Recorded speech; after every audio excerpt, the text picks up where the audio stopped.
Hi guys, how are you? I hope all of you are fine. आज की class हमारी Venn diagram part 2 रहने वाली है, जिसके अंदर आज हम टाइप 2 के क्वेश्चन करेंगे। पिछली क्लास में हमने आपको अच्छी तरह से बता दिया कि वेन डायग्राम के ऊपर जो टाइप 1 के जो क्वेश्चन है वो किस तरह से रहने वाले हैं और टाइप 2 के अंदर भी हम किस तरह से करने वाले हैं। ठीक है, टाइप 1 के जो क्वेश्चन हैं वो हमने अच्छी तरह से आपको प्रैक्टिस करवा दी थी। आई होप कि आपको अच्छे से समझ भी आ गए होंगे। इसी तरह से आगे बढ़ते हुए आज हम वेन डायग्राम के पार्ट 2 के क्वेश्चन जो हैं वो हम करने वाले हैं। याद रखें, मैंने आपको ऑलरेडी बता दिया हुआ है कि मैक्सिमम रीजनिंग के जो टॉपिक हैं वो हमने कर लिए हुए हैं। सिर्फ और सिर्फ प्रैक्टिस बेस्ड टॉपिक बचे हुए हैं। कहने को हर कोई कर लेता है, लेकिन फिर भी एक अच्छी अप्रोच जो है वो तो सबको पता होनी चाहिए। ठीक है, कि हम इसको मतलब विद इन टाइम, ठीक है, टाइम रहते हम इसको किस तरह से अप्रोच कर सकते हैं। क्योंकि रीजनिंग जो है एक ऐसा सब्जेक्ट है जिसको निकाल तो हर कोई लेता है, लेकिन कोई एक क्वेश्चन को 5 मिनट लगाता है और कोई एक क्वेश्चन को 5 सेकंड लगाता है। बस वही एक बड़ा मार्जिन जो है वो आपके लिए जो है वो सेटल करती है। ठीक है, तो चलिए आज हम वेन डायग्राम पार्ट 2 के ऊपर चलते हैं। तो वेन डायग्राम पार्ट 2 में क्या आएंगी तो वैसी शेप्स ही आएंगी, लेकिन यहाँ पे शेप्स के अंदर क्या दिया होगा, नंबर्स दिए होंगे। ठीक है, और शेप्स के अंदर नंबर्स दिए होंगे और वही हमने क्या करने हैं, नंबर्स को टैली करना है। नंबर्स देखने हैं कि कौन सा बोथ में आ रहा है, कौन सा अलग आ रहा है। तो वही ये सब क्वेश्चन जो हैं वो आज की क्लास में रहने वाले हैं। ठीक है, तो चलते हैं हम सीधा क्वेश्चंस की तरफ, क्योंकि प्रैक्टिस बेस्ड टॉपिक है तो सीधा क्वेश्चन की ही प्रैक्टिस के ऊपर चलेंगे। ठीक है, तो जैसे ही आज की क्लास ये ख़त्म होगी, इसके साथ ही साथ आपको PDF जो है वो भी मैं आपको दे दूंगा, जिसके साथ आप क्या कर सकते हो कि जो क्वेश्चन बच गए होंगे उनकी आप अच्छे से प्रैक्टिस कर लोगे और साथ ही साथ आपके नोट्स भी एज इट इज़ आपको मिल जाएंगे। ठीक है, तो चलते हैं क्वेश्चन नंबर फर्स्ट की तरफ बढ़ते हैं। जैसे कि क्वेश्चन नंबर 1 जो है वो आई थिंक आपको स्क्रीन के ऊपर दिख रहा होगा। इसको थोड़ा सा और छोटा कर लेता हूँ ताकि आपको इसके जो ऑप्शन हैं वो भी दिखाई दें।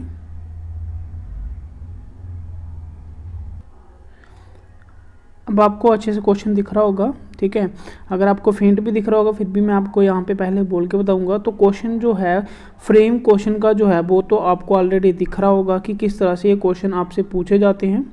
आपने सिर्फ यहाँ पे सबसे पहले मेन जो काम है कि जो आपको शेप्स यहाँ पर दी गई हैं उन शेप्स को आपने देखना है कि उन शेप्स का मतलब क्या है।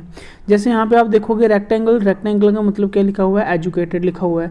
ये वाला जो सर्कल है, ये वाला, इसको लिखा हुआ है एम्प्लॉयड, और ये वाला जो सर्कल है इसको लिखा हुआ है रूरल। ठीक है, 3 अलग अलग शेप्स थी और अलग अलग शेप्स को अलग अलग नाम से जाना गया है। देन उसके बाद आप देखोगे हर शेप्स के अंदर कुछ नंबर्स लिखे हुए हैं।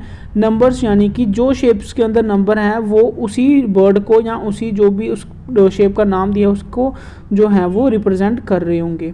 जैसे अगर मैं बात करूंगा एजुकेटेड, और एजुकेटेड क्या था, एक ट्राइंगल था। अब ट्राइंगल के अंदर जितने भी आपके नंबर आएंगे वो सारे के सारे किसके अंदर आएंगे, एजुकेटेड के अंदर आएंगे। इसी तरह से जैसे अगर एम्प्लॉयड ये वाला सर्कल है तो ये वाले सर्कल के अंदर जितने भी नंबर हैं वो सारे के सारे क्या हैं, एम्प्लॉयड हैं।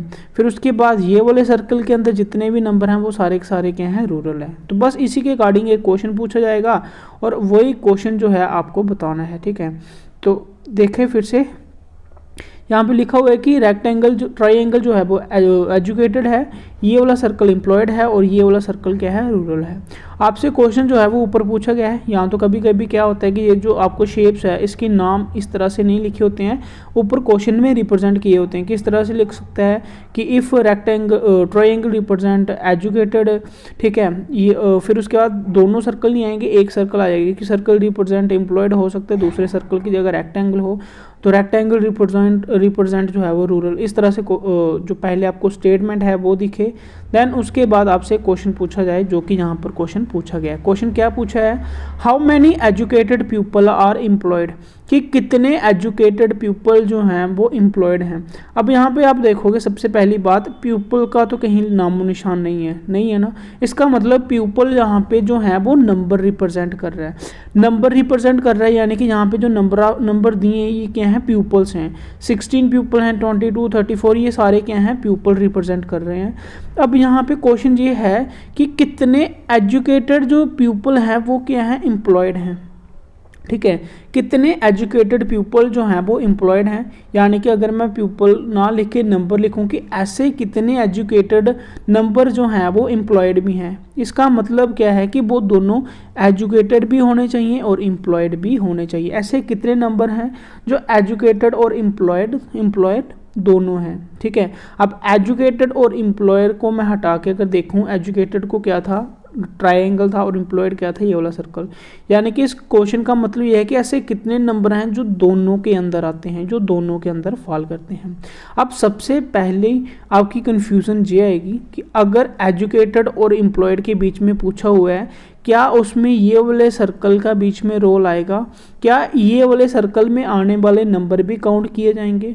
तो उसमें आपको बता दूं, पहली कन्फ्यूज़न आपको ये दूर करवा दूं कि जब तक ओनली शब्द ना आए, ठीक है, तब तक आपने ये जो अलग से अगर ये भी काउंट हो रहे हो तो आपने इनको भी काउंट करना होता है, ठीक है। अगर यहाँ पे ओनली लिखा होता फिर हमने रूरल को काउंट नहीं करना था, ठीक है, लेकिन अभी ओनली नहीं लिखा हुआ है, इसमें हमने सभी काउंट करने हैं। सिर्फ कंडीशन ये है कि उसमें एजुकेटेड और एम्प्लॉयड दोनों होने चाहिए। अब एजुकेटेड और एम्प्लॉयड दोनों होने चाहिए तो इसका मतलब क्या आएगा कि सबसे पहले हम एजुकेटेड और एम्प्लॉयड के अंदर कौन कौन से नंबर हैं। सबसे पहले अगर हम 16 की बात करें तो ये जो है ये एजुकेटेड है, एम्प्लॉयड नहीं है, तो इसका मतलब ये 16 नहीं हो सकता। बात करें ये 14 की तो ये 14 भी नहीं हो सकता क्योंकि ये सिर्फ और सिर्फ एम्प्लॉयड हैं। यानी कि पीछे नंबर बच जाएंगे 12, 6 और 10। और 10 की बात करें तो ये एम्प्लॉयड से हट गया, इसका मतलब ये 10 भी नहीं हो सकता। अब पीछे बचे ओनली नंबर 2, कौन कौन सा, 12 और 6। इसका मतलब 12 और 6 दोनों नंबर जो हैं वो एजुकेटेड और एम्प्लॉयड दोनों के अंदर आ रहे हैं। तो हमारा जो आंसर है वो दोनों को प्लस करके हो जाएगा, दैट इज़ 12 + 6। 12 और 6 कितने हो जाएंगे, 18। यानी कि इसका आंसर जो है वो कितना हो जाएगा, 18 इसका राइट आंसर हो जाएगा। आई होप आप समझ रहे होंगे मैं क्या बोलना चाहता था। इसमें बस यही कन्फ्यूज़न थी कि यहाँ पे हमें ओनली शब्द नहीं लिखा हुआ है, इसलिए अगर रूरल भी बीच में ऐड ऑन हो रहा है तो होने दो, बस हमारी कंडीशन जो है वो गलत नहीं होनी चाहिए। कंडीशन ये थी कि एजुकेटेड पीपल कितने हैं जो एम्प्लॉयड हैं, यानी कि ऐसे ट्रायंगल कितने हैं जो कि ये वाला सर्कल है, ठीक है। एक बार फिर से देखूंगा, एजुकेटेड पीपल जो कि एम्प्लॉयड थे तो उसमें सिर्फ और सिर्फ 12 और 6 सिर्फ यही नंबर आए थे। बाकी 10 की बात करें वो एम्प्लॉयड में नहीं था, इसलिए इसको हम कट कर दिया। 22 की बात करें वो एम्प्लॉयड में नहीं था, ठीक है, सॉरी 10 जो था वो एजुकेटेड में नहीं था, 22 ये वाला जो है वो एम्प्लॉयड में नहीं था, इसलिए तो ओनली नंबर 2 ही आए, कौन कौन सा, 12 और 6। 12 और 6 होते हैं 18, इसका मतलब 18 जो है वो इसका राइट आंसर हो जाएगा। आई होप अब आपको क्वेश्चन समझ आ गई होगी किस तरह से यहाँ पे क्वेश्चन आएंगे। तो फिर नेक्स्ट क्वेश्चन की तरफ बढ़ते हैं। नेक्स्ट क्वेश्चन आपको स्क्रीन के ऊपर दिख रहा होगा, सेम एज इट इज़ वैसे ही क्वेश्चन है, बस इस बार क्या है कि ये जो ट्रायंगल है वो रिप्रेजेंट कर रहा है टीचर्स, सर्कल रिप्रेजेंट कर रहे हैं प्लेयर्स, और रेक्टेंगल जो है वो रिप्रेजेंट कर रहे हैं सिंगर, ठीक है। अब क्वेश्चन क्या पूछ रहा है, क्वेश्चन ये है how many players are neither teacher nor singer. ऐसे कितने प्लेयर हैं जो कि ना तो टीचर है ना तो सिंगर हैं, यानी कि ऐसे कितने, अब क्या बोलते हैं इसमें नंबर्स ये पूछा हुआ कि ऐसे कितने नंबर्स, यानी कि कौन से जो कि प्लेयर्स हैं। प्लेयर्स का मतलब क्या है, यानी कि वो सर्कल हैं, ऐसे कितने सर्कल हैं जो कि ना तो टीचर और ना तो सिंगर में आएंगे, यानी कि ना तो ट्रायंगल में आएंगे और ना ही आपके रेक्टेंगल में आएंगे। तो ऐसे कितने नंबर हैं। अब सबसे पहले नंबर कौन से पूछे हुए हैं, प्लेयर्स वाले। प्लेयर्स वालों में नंबर कौन कौन से, सिर्फ 4 ही तरह के नंबर हैं, एक है 12, एक है 5, एक है 17 और एक है 4। 4 ही नंबर हैं। बात करेंगे 5 की, वो टीचर के अंदर है, उन्होंने बोला टीचर नहीं होना चाहिए। बात करेंगे 17 और 4 की, यानी कि 17 और 4 की, तो 17 और 4 जो हैं वो दोनों को दोनों सिंगर में है और इन्होंने बोला सिंगर भी नहीं होना चाहिए। तो इसका मतलब अब जो नंबर बच जाएगा वो नंबर बच जाएगा ओनली 12, ठीक है। कौन सा नंबर बच गया, ओनली 12 नंबर बच गया। अब ये 12 देखोगे ना तो टीचर में है ना तो सिंगर में है, इसका मतलब 12 जो है वही मेरा राइट आंसर हो जाएगा। जाएगा, that is option number B मेरा राइट आंसर हो जाएगा। ठीक है, तो क्वेश्चन जो है, अगर आपको ये जो यहाँ पे फिगर जो है, शेप्स आपको अच्छे से समझ आ गई है, तो क्वेश्चन चाहे कुछ भी पुट हो, चाहे क्वेश्चन कुछ भी पूछा हो, तो आप उसको ईजिली से निकाल सकते हो। ठीक है, अब इसी तरह से अगर इसी क्वेश्चन के अंदर एक और क्वेश्चन मैं पुट करूँ क्या, कि ऐसे how many players who are teacher but not singer. ठीक है, अब क्वेश्चन को ध्यान से समझना, मैं क्या बोल रहा हूँ। How many players are there who are teacher, ठीक है, हु आर, एक मिनट,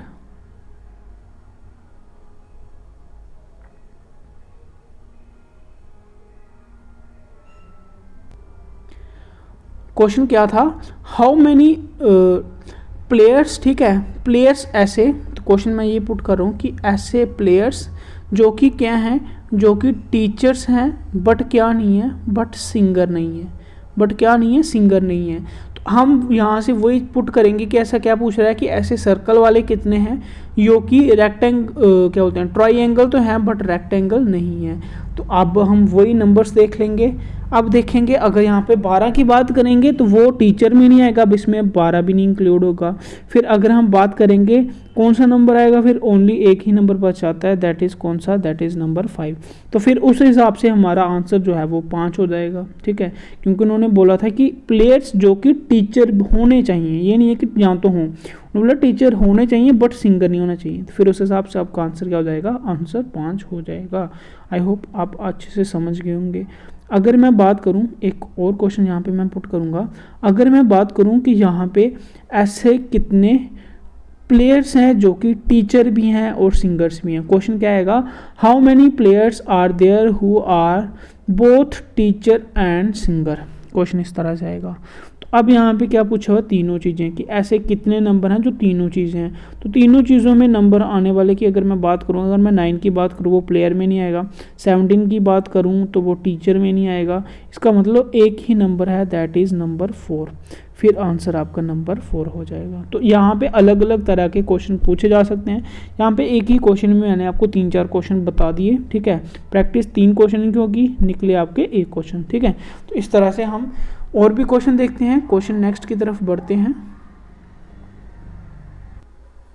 नेक्स्ट क्वेश्चन की अगर हम बात करें तो क्वेश्चन में लिखा हुआ है, in the given figure how many people like cricket and tennis both आ गए ना, यानी कि वो दोनों होने चाहिए, क्रिकेट और टेनिस भी। लेकिन हाउ मैनी क्या है, पीपल। अब यहाँ पे देखो पीपल का कोई रोल नहीं है, तो यहाँ पे पीपल जो हैं वो क्या होंगे, नंबर्स, यानी कि ऐसे कितने नंबर हैं जो कि क्रिकेट और टेनिस बोथ हैं। अब क्रिकेट और टेनिस बोथ हैं, यहाँ पे हॉकी के लिए कुछ नहीं लिखा हुआ ना, तो हम इसको हॉकी को इंक्लूड कर सकते हैं। ठीक है, इंक्लूड कर सकते हैं, लेकिन क्रिकेट और टेनिस दोनों होने चाहिए। अब मैं वो नंबर्स की तरफ देखूंगा। अब क्रिकेट और टेनिस है कहाँ पे, क्रिकेट है यहाँ पर ट्रायंगल वाले, और टेनिस है यहाँ पर कौन से, सर्कल वाले। तो ट्रायंगल और सर्कल के बीच में नंबर जो है वो एक नहीं 2 कॉमन आ रहे हैं। कौन कौन से, एक 15 और एक 17, सिर्फ 2 ही नंबर कॉमन है और कोई भी नंबर कॉमन नहीं है। क्योंकि अगर 12 की बात करूँगा तो वो टेनिस में नहीं आएगा, 21 की बात करूँगा वो क्रिकेट में नहीं आएगा। ठीक है, तो इसका मतलब नंबर कौन से हैं, ओनली नंबर 2 हैं, दैट इज़ 17 और 15। 17 और 15 नंबर 2 नंबर हैं, तो इसका मतलब क्या आएगा, दोनों को प्लस करके जो भी होगा वो इसका आंसर होगा। अब 17 और 15 कितने होते हैं, 17 और 15 होते हैं 32, और 32 ऑप्शन में भी है, इसका मतलब 32 जो है वो मेरा राइट आंसर हो जाएगा, that is option number B. Option number B जो है वो मेरा राइट आंसर हो जाएगा। ठीक है, तो इस तरह से हमने क्वेश्चन करने हैं। अगर यहाँ पे बोल देता, ठीक है, क्या कि अगर यहाँ पे क्वेश्चन बोल देता कि how many people like cricket and tennis both but not hockey. ठीक है, तो ध्यान देना यहाँ पे, अगर यहाँ पे ये बोल देता कि how many people like cricket and tennis both but not hockey, फिर हमारा जो क्वेश्चन था वो चेंज हो जाता। फिर क्वेश्चन क्या रहता कि हमें हॉकी नहीं होनी चाहिए, फिर उसमें जो है वो 15 जो है वो नहीं आता। अगर 15 नहीं आता फिर ओनली नंबर 1 बच जाता, फिर दैट इज़ 17 नंबर बच जाता। ठीक है, अब आपको ज़्यादा प्रैक्टिस की ज़रूरत है। ठीक है, किस तरह से क्वेश्चन पूछे जाते हैं और किस तरह से क्वेश्चन यहाँ पे आएंगे। तो क्वेश्चन पूछने का भी अलग अलग तरीका होता है कि वो क्वेश्चन आपसे पूछना क्या चाह रहे हैं, ठीक है, तो वो भी आपने इसको ध्यान में रखना होगा। तो यहाँ पे क्वेश्चन ये था कि क्रिकेट और टेनिस दोनों होने चाहिए, हॉकी का कोई लेना देना नहीं था, बात नहीं थी, इसलिए हम हॉकी को इंक्लूड कर सकते थे।